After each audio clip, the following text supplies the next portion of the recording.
फजील साहब, एक बड़ी खबर आपको रोक करके, एक बड़ी खबर मैं यहाँ से अभी थोड़ी देर पहले प्रेस टीवी ने ये खबर दी है, मैं आपको बता देता हूँ। यहाँ सिचुएशन है, Nuseirat camp is very tense as Israeli continue to violate the ceasefire. ये बात कही जा रही है कि जो नसीरात कैंप है वहां पे हालात जो है वो खराब हो रहे हैं, क्योंकि इजराइल जो है सीज फायर की खिलाफ वर्जी कर रहा है। इसके अलावा प्रेस टीवी वहां पे जो रिपोर्टर है, reporting from नसीरात camp in Gaza, provides more details about how Israel is blocking Al Rashid Road to prevent displace। तो ये आप देखिए, पैलेस्टीनियंस फ्रॉम रिटर्निंग नॉर्थ, यानी जो फिलिस्तीन के लोग वापस आ रहे हैं, अब उन्हें ये रोका जा रहा है, उन्हें रोकने की कोशिश की जा रही, और इसकी वजह से वहां पे टेंस है। और ये मैं देख रहा हूं कि आप देखिए जो ट्रेंडिंग है, ट्रेंडिंग में भी हिजबुल्लाह बहुत आगे आ रहा है। फजील साहब, ये आप देखिए, क्या क्या आपको लग रहा है कि ये जो सिचुएशन है, क्या वाकई इसको देखा जाएगा, इसको दुनिया में लोग बोलेंगे? ये बड़ी खबर है फजील साहब, कैसे देखते हैं आपको आप? ये तो है ही है, दुनिया में 1-2 दिन के अंदर सब कुछ फिर दोबारा शुरू होगा। अभी यूएन वगैरह सब एक्टिव हो जाएंगे, और अब अमेरिका और ईरान, ये सब लोग अब पॉलिटिकल जो तरीका होता है टेबल पे बैठ के वो करेंगे। और 26 तारीख आज खत्म हो गया है। हिजबुल्लाह कभी भी अटैक कर सकता है, और अगर एक बार अब जंग दोबारा शुरू हुई तो बहुत दिनों तक फिर बंद नहीं होगी। और अभी तो इंडिया कैपिटलिस्ट पूरे छूटे भी नहीं है इजराइल के, अभी बंधक हैं उनके पास, अभी तो उनके सैनिक बंधक हैं। तो इसलिए इजराइल जो है वो खींच मिटा रहा है अपना, वो जो हार का उसके ऊपर इल्जाम लग गया, उसको दिखाना चाहता है कि हम अभी हारे नहीं हैं, अभी हम थके नहीं हैं। अभी हम लोग कहते हैं ना कि अभी अल्लाह की शान बाकी है, अभी आखिरी मैदान बाकी है, अभी करबला की शान बाकी है।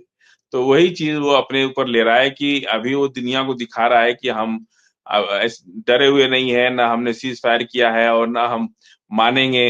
आज भी ये चीज चल रही है, और ये दिखावा बहुत जगह होता है। मैंने आपको पहले कहा था, इटावा का जिक्र किया था कि लोग बीवी का जेवर बेच करके और वहां एक नाली बंदूक खरीद लेते हैं और फिर साइकिल पे जाते हैं, और वो बंदूक और साइकिल दोनों उनकी गायब हो जाती है, पता ही नहीं चलता।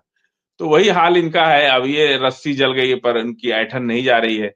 ये दिखाना चाह रहे हैं दुनिया को कि अभी हम पीछे नहीं हटे हैं, अभी भी हमारा पूरा पावर है। और ये दिखाने के चक्कर में 1914 में जो ब्रिटेन का हाल हुआ था ना, उससे भी बुरा हाल फिलिस्तीन का, इजराइल का होने जा रहा है। जी।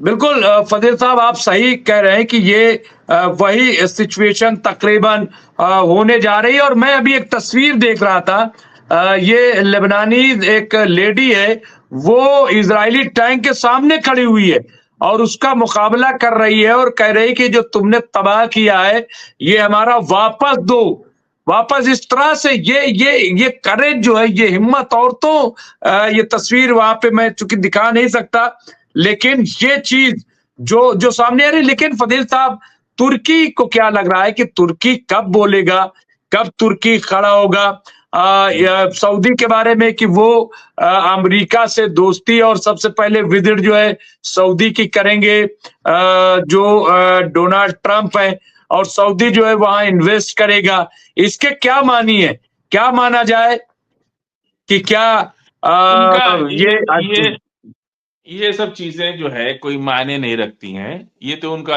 अपनी जुगलबंदी है, पहले से ही है। जब कोई निजाम बदलता है तो उसके कारिंदे लोग उसके जी हजूरी में लग जाते हैं। वही हाल है, बाकी कुछ नहीं है। मैं इसको बहुत ज्यादा सीरियस नहीं मानता। अमेरिका और अपने रिश्ते को और जैसे जैसे क्या होता है, कोई नया एसपी आता है तो थाने के अहमकार जो होते हैं, जो एहलकार होते हैं, वो अपना मिजाज बदलने लगते हैं।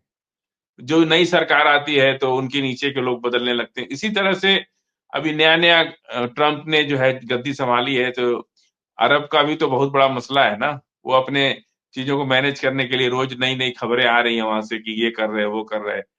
कोई मतलब नहीं है, ये लोग एक ही हैं और एक ही विचारधारा को मानते हैं। इनका ये भी तो सोने का महल बना रहे, अंडरग्राउंड सिटी बना रहे, इन सब चीज़ों से क्या फ़र्क पड़ना है? आप मस्जिद अक्सा की बात नहीं कर सकते, आप मज़लूम मुसलमानों की बात नहीं कर सकते, फ़िलिस्तीन के बेबस लाचार मुसलमानों की हमदर्दी आप नहीं कर सकते, तो क्या कर सकते हैं? आप पैसे दे रहे हैं कि नहीं दे रहे, हम जान रहे हैं कि आप देते होंगे, लेकिन दुनिया के सामने आके आप बता नहीं सकते कि हम दे रहे हैं। ये तो और भी कमी है ना ये तो। फिर भी अरब से जो है वर्ल्ड लीडर है इस्लामिक जगत का, तो हम लोग उसको बहुत कुछ नहीं कह सकते। हाँ, उम्मीद ज़रूर ज़ाहिर कर सकते हैं कि इस्लामिक जगत के आप लीडर हैं, तो कम से कम इस्लामिक जगत के ऊपर कोई आ रही तकलीफ या परेशानी को भी आपको देखना चाहिए। एक भी मतलब अफ्रीकन कंट्री के जाके देखिए, लोगों में कितनी गरीबी है, कहीं फ्रांस ने कब्ज़ा कर रखा है, कहीं अमेरिका ने कब्ज़ा कर रखा है। लोग आज़ाद होके भी जहाँ सोना निकल रहा है, वो लोग भी गरीब हैं। अब ये तो बड़े ताज्जुब की बात हो रही है कि जहाँ सोना निकल रहा है, वहाँ के लोग भी गरीब हैं। उनकी कोई मदद नहीं करना, उनको किसी तरह का रसूख नहीं देना, ये सब चीज़ें तो अब दुनिया में बात हो रही है। अब ये लोग जब फ़िलिस्तीन की मदद नहीं कर रहे, जो पड़ोस में है, तो बाकी अफ्रीका जाकर के क्या मदद करेंगे ये लोग? इनसे क्या उम्मीद किया जा सकता है? ये तो देखिए जब से ट्रम्प आए हैं, उनके शान में कसीदे पढ़ रहे हैं, उनको पैसे दे रहे हैं, उनके हमदर्दी में खड़े हैं, उनको अपना अगला 5 साल के लिए उनको फिक्स कर रहे हैं और कुछ नहीं है इससे ज़्यादा। जी, बिल्कुल। और मेरे पास सिर्फ 10 मिनट और बचे हैं और राजा सिंह राजपूत साहब कह रहे हैं, उन्होंने लिखा है फजील साहब, ये आपके लिए भी है। मेरी पत्नी कभी-कभी नाराज़ हो जाती हैं, लेकिन जब से जुड़ा आपके चैनल रेगुलर आता हूँ क्योंकि न्यूज़ बहुत सच्ची देते हैं। मुमताज़ साहब और फजील साहब को बहुत-बहुत धन्यवाद। ये जो क्रेडिट फजील साहब है। और हम लोग देखिए जो अपडेट्स आती हैं जिस तरह के, कोई लाग लपेट नहीं करते हैं, कोई इसमें एक सादी-सादी सही खबर जो होती है वही हम पहुँचाने की कोशिश करते हैं। और हमारे साथ प्लस पॉइंट ये है कि हम हिंदी से भी खबर लेते हैं जो देते हैं, हम अंग्रेजी से भी जॉइन करते हैं और उर्दू से भी लेते हैं। यानी हम जो, आप देखिए कि शहर न्यूज़ एजेंसी जो ईरान की है, मैं वहाँ से भी खबर उठाता हूँ।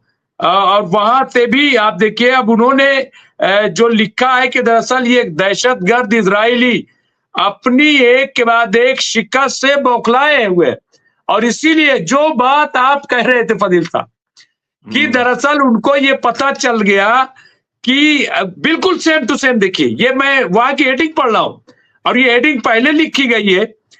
लेकिन आप जिस तरह से कह रहे थे कि वो लोग जो हमास ताकतवर हो गया, हिजबुल्लाह फिर खड़ा हो गया, तो ये समझ में नहीं आ रहा है कि ये क्या करे और इसीलिए ये इस तरह से अटैक कर रहे हैं। मैं थोड़ा से फजील साहब, ईरान की क्या हिकमत अमली रहेगी अगर फिर से ये शुरू हुआ? और हूती तो अभी भी डटा हुआ है, हूती पीछे अभी हटा नहीं है। अभी हूती ने अपनी बंदूक नीचे नहीं की है फजील साहब, क्या लग रहा है आपको? देखिए ईरान ईरान मुमताज भाई वही बैक से सबके ऊपर है और सारी स्ट्रेटजी तो ईरान की ही है ना। ये लोग तो ईरान के पीछे चल रहे हैं। पर ये ज़रूर है कि ईरान के सपोर्ट से ही ये लोग इतना आगे बढ़े हैं और पूरी तरह से ईरान जो है इनको सपोर्ट कर रहा है तभी ये इतना कामयाब हुए हैं। तो ईरान को तो माइनस करके नहीं सोच सकते, न रूस को माइनस कर सकते हैं और न चाइना को माइनस कर सकते हैं। और सबसे ज़्यादा एक आदमी को अगर मैं मुबारकबाद देना चाहता हूँ, तो किंग जॉन को। समझ रहे हैं आप? वो भी इस पूरी लड़ाई में इंटरेस्ट ले रहे हैं और हर बार बयान देते हैं और वो कहते हैं कि अमेरिका से सिर्फ मैं लड़ूंगा और कोई नहीं लड़ेगा। तो ये एक बहुत अच्छी बात है और पूरा जितनी बुद्धिस्ट कंट्रियां हैं वो पूरा साथ दे रही हैं, ईसाई कंट्रियां साथ दे रही हैं और यहूदी इजराइल के का एक बहुत बड़ा ग्रुप, यहूदी जो है, जो इब्राहिमी यहूदी जो होते हैं, वो लोग लगातार इजराइल के अंदर प्रोटेस्ट कर रहे हैं और वो लोग फिलिस्तीन को सपोर्ट कर रहे हैं। तो आप बताइए कि इजराइल के पास है कौन? जब उनकी अपने समाज के लोग, अपनी कम्युनिटी के लोग वो कह रहे हैं कि बेगुनाह को क्यों मार रहे हो, या आईडीएफ के लोग जो नौकरी छोड़ के जा रहे हैं, वो ये कह रहे हैं कि भाई इस शहादत का हम मकसद क्या है, आखिर हम क्या पा जाएंगे, हम आने वाली पीढ़ी को क्या बताएंगे कि क्यों लड़े थे, कारण क्या था। तो ये बहुत बड़ा सेटबैक है इजराइल को। जी। फजील साहब फजील साहब मैं आपको रोकूंगा। फजील साहब, यहाँ पे समीर बॉक्स जो है उन्होंने खबर अपडेट की है। उन्होंने खबर अपडेट की है कि जॉर्डन ने फिलिस्तीनियों को जॉर्डन में लेने से मना कर दिया है, इनकार कर दिया है। और इसी तरह से मिस्र से भी मैंने ये देखा है कि मिस्र ने भी इनकार कर दिया। मिस्र ने तो पहले भी मना कर दिया था, उसने अपने बॉर्डर नहीं खोले थे।